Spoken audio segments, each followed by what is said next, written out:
ngaha yazanye umugisha kandi umuntu wese abigomba aho yaturira ntafukafuke arayora umugisha utahana.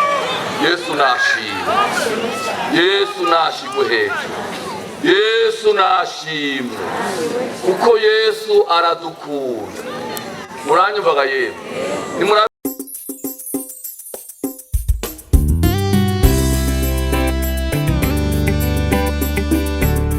Mu izina rya Yesu n'umwaka mushasha mwiza usangire. Nuko rero Imana nishimye kuko uyu munsi ni umunsi mukuru uherukira iyindi minsi mikuru tugize mu minsi. Nuko rero igihe twava hariya baradutumanye intasho mw'ishengero, abakozi b'Imana no mu muryango mwakira intasho zabo bazakiriye. Hanyuma rero tubambukije turaba ijambo riri mu Migani, mu Migani igice cya 28.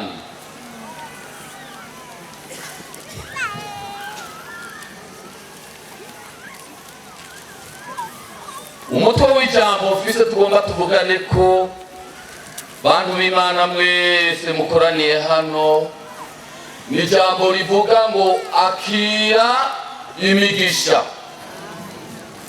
Hano hantu hariho imigisha naho itaboneka ku maso, ariko hano hariho umugisha.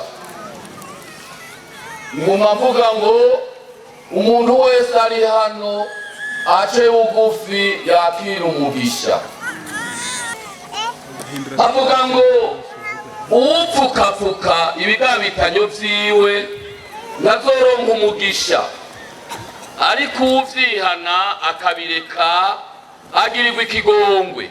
Dusubiremo, uwupfukafuka ibigabitanyo vyiwe ntazoronka umugisha, ariko uvyihana akabireka azogirirwa ikigongwe. N'aya majambo tubonye muri Imigani ya Salomo, muri ya migani 3000 yaciye n'indirimbo 1005. Aha tuvuzemo umugani umwe uvuga ngo upfukafuka ibigabitanyo ntazogira gute, ariko uwihana ivyo bigabitanyo akabireka azogirirwa iki? Ngomba mvuge rero uburyo bw'imigisha bubiri canke imigisha iri kubiri. Hariho umugisha dufise, umugisha w'abana, umugisha w'amahera, umugisha w'impangu, umugisha w'imiduga, umugisha w'indimo nyinshi. Uwo tufise hari bisoya, arivyo n'umugisha. Niko hari ibiyaya, uwo n'umugisha. Hariho umugisha w'ibitungo y'inka n'ibindi, uwo n'umugisha. Uwo mugisha rero nagomba nabasobanurire neza. Turasenga Imana ngo iduhezagire iminsi yose, siko bayemwe? Ariko naho Imana iduhezagira, uyo mugisha ni uw'akanya gato, kandi uwo mugisha ntugira kazoza. Nimuntera amabuye muvyumve neza, ndabibasobanurira. Muravyumva? Uyu mugisha w'amazu, uyu mugisha w'inka, uyu mugisha w'amahera, urazi umugabo n'umugore barakundana, siko? None umunsi yacikanye umugore wiwe azomutekerera umuriyaridi umwe, ati jana twarakundanye twubakanye neza. Muriko muratahura ko ari umugisha udafite kazoza rero. Uwo mugisha rero umuntu awufise ntubuze ivyifuzo vy'umubiri. Muze kuraba mu bami ba mbere 4, umwami Salomo yarasavye Imana ubwenge bwo gucira imanza ab'Isirayeli. Imana imubarira ngo kutasavye itunga, kandi kutasavye kuramba, kandi kutasavye ko abasi bawe bapfa, ubwo bwenge ndabuguhaye. mu bagutanguriye nawe uzogushikira no mu baguherukira nawe uzogushikira. Kandi ngo n'icyo utasavye yakiguhaye. Ndaguhaye itunga, uzogira itunga, murasoma murabe. Iryo tunga ngo Salomo ku munsi ku kirimbiwe yabaga imfizi 10 zagaburiwe n'izindi zirishiriza iz'inkoko n'intama n'ibindi, ivyo ntivyavugwa. Kandi ngo ku munsi ifu yacumbwa, nukuvuga ifu murayumva, ifu irenga ibiro 5,000 ku munsi niyo yacuba. Abari ku kirimba namwe vuga ntabo bantu bari bakomeye barakora ibikorwa. Mugomba muze kuraba igice cya 11, muze kuraba ku murongo wa mbere, kuba iryo tunga, iri tunga dufise mu mubiri ridafise kazoza, iri tunga riherana n'ubugingo dufise. Salomo yaciye yifuza kuko iryo tunga ntiributa ivyifuzo vy'umubiri. Abarifise, umugabo yari afise umugore umwe aca agomba 2. Muravyumva? Abarifise iryo tunga aragomba no kwica mugenzi we kandi yari umutunzi. Nico gituma ari itunga mbere ahandi hoho norivuga n'ukuri. Muze kuraba Salomo igice cya 11 c'abantu, nukuvuga yaciye agira abagore 700 n'injoreke 300 zishika abagore 1000. Muze kuraba kuko iryo tunga ntiribuza ivyifuzo vy'umubiri. Muravyumva? Abarifise, ab'Imana yarihaye, munyumve neza, turasenga Imana ngo iduhezagire kandi iraduhezagira tukayikorera. Mugabo iryo tunga ntirimaze ryonyene, iryo kuko ritabuze ivyifuzo vy'umubiri, harakwiye umugisha w'ubundi buryo. Niwo ngomba ndabasobanurire rero. Uwo mugisha uwupfukapfuka ibigabitanyo vyiwe ntazokwigera wuronka, ariko uwo vyihanya akabireka agirirwa ikigongwe kandi uwo mugisha ca wuronka. Muravyumva yewe? Nobaha kandi karorero muri Luka igice cya 16 ku murongo wa 19, hariho umutunzi na Lazaro. Uwo mutunzi yari atunze agatunganirwa, ariko uwo mugisha wiwe ntiwamubujije kuja muri Gehonomu. Yarya ivyo agomba, yambara ivyo agomba, yaraba muzi imeze neza. Mugabo uwo mugisha yari afise, kuko ari umugisha utagira kazoza, ntiwamubujije kuja muri Gehonomu. Muriko murankurikira?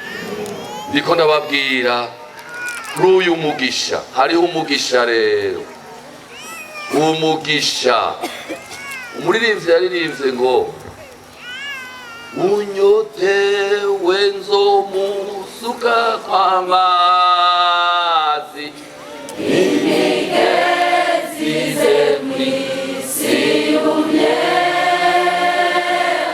nugurira ndaba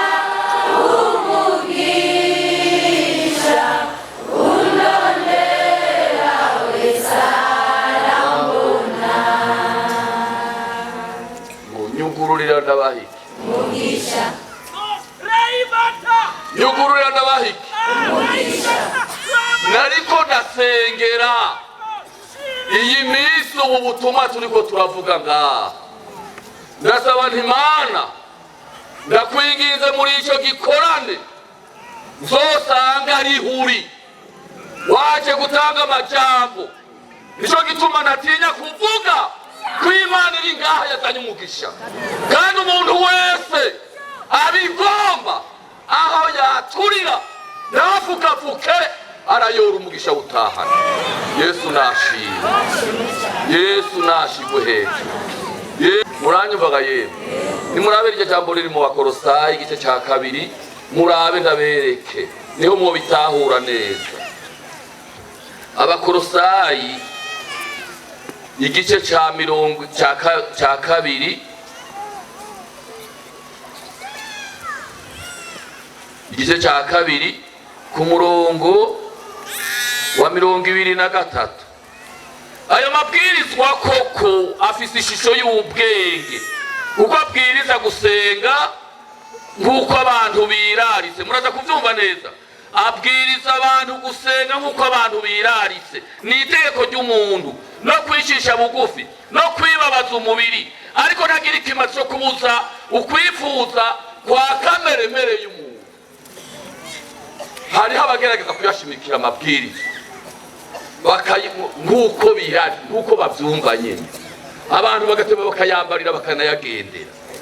Ariko ayo mabwirizwa ngo ntabuza ivyifuzo vy'umubiri. Abagendera muri ivyo vyifuzo vy'umubiri ni wa wundi agira ibikwegana, ariko ugasanga ari umusambanyi karuhariwe. Wa wundi afise ivyarya bikwiye, ariko ntivyigera bimubumba, kuko n'umugisha utagira kazoza. Ariko kandi hariho uwundi mugisha, ndabivuge niko ndabangutsa ngomba nangize. Uwo mugisha witwa mpwemu yera. Muranyu? Umugisha witwa mpwemu yera, umuntu awakiriye akawuronka yaciye bugufi, Imana ikawumuha. Ubwa mbere Imana ibiteye igikumu kuza kuba muri we, bikabana. Muri Yohana 14 umurongo wa 15, nimwankura muzokwitondera ivyagezwe vyanje, nanje nzoca nsaba Data. Muravyumvaga yemwe? Yesu aca abwira Imana ati ngo tugende muri urya muntu, erega yatunganije, erega yateguye neza, none ngo tuje kuba muri we. Imana igaciba muri wewe. Uwo mugisha rero urafise kazoza. Abantu bari bawufise, wewe kuri ba Daniyeli n'intambwe zarawumenya. Bamwe bashadura kana bameshike nawe Bedenego, abari bawufise abo n'umuriro warabamenya. Muravyumva? N'umugisha rero ufise kazoza. Umugisha wa mpwemu yera ngomba nangize, ariko kandi mumenye neza, turabe mu migani igice ca 10 ku murongo wa 20, murabe ingene ijambo ry'Imana ritubwira. Mu migani, usubire hajya mu migani,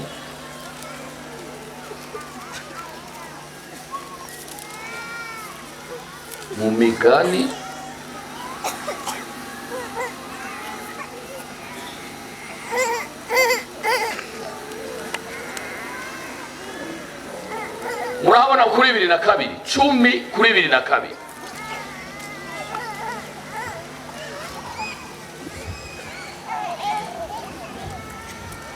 Umugisha w'Uhoraho ngugira gute? Ngo kandi nta mubabara uvanga. Nguyu umugisha rero uw'Imana iramusibuhaye, aho Imana yakugirira imbabazi uno musi ukawutahana. Nguwo mugisha w'Uhoraho ugira gute? Kandi nta mubabaro agira gute? Nuko ndahejeje. Umviriza rero ndababwira, uyu mugisha ufise kazoza. Abantu bawakiriye baba batandukanye n'ukubora. Muti none ko abantu bapfa, arapfa mugabo ari umugororotsi, mugira ngo itahiro ni rimwe n'umunyavyaha?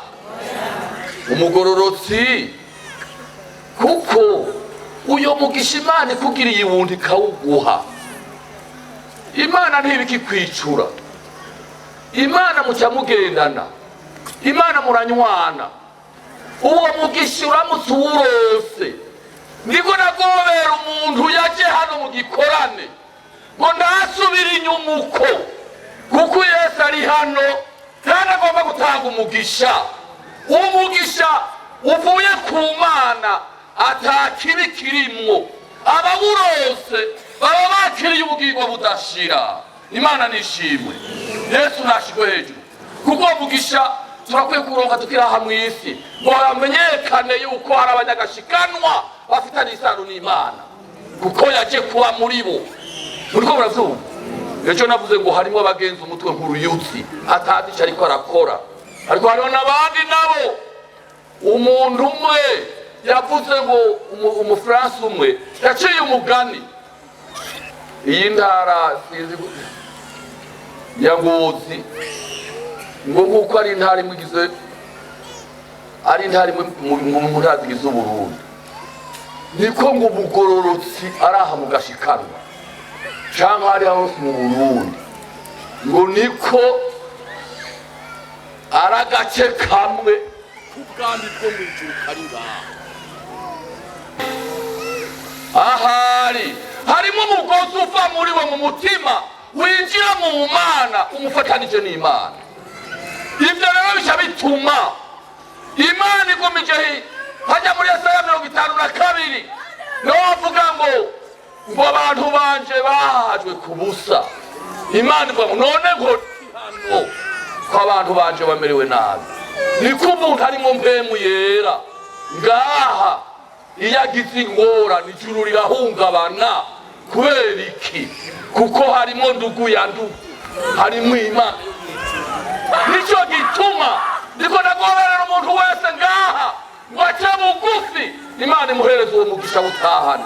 Yesu nabahezagire mwese. Imana turagushimiye, turagushimiye, ufise ubushobozi bwose kandi uri kumwe natwe. Hezagire ishengero ryawe, hezagire twese mu izina rya Yesu umwami wacu.